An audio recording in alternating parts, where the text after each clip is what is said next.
Masa benda tu dah jadi, saya kurung diri selama sebulan, bang. Oh, yelah. Mak saya kesian, dia tengok saya tak keluar makan, tak keluar apa semua. Bila keadaan begitu mencekam, kita rasa sukar untuk berhadapan dengan masyarakat. Tak bang, bukan. Kunci bilik hilang.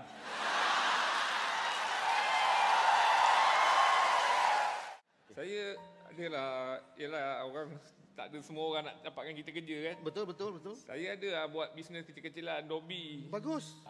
Tapi nak beli mesin mahal, jadi saya basuh kat sungai. Bang, make up cepat bang. Make up tu tak ada, saya make up bang. Jap. Muka macam abang ni senang ni bang. Cantik. Bang. Apa tu? Oh, 2 minit. Bukan, peace. Silakan. Assalamualaikum. Waalaikumsalam. Tak, kau tak payah. Dia orang. Yalah. Sibuk je. Yang kacau Zila. Zila orang baik. Tapan cakap dengan siapa tu? Ha?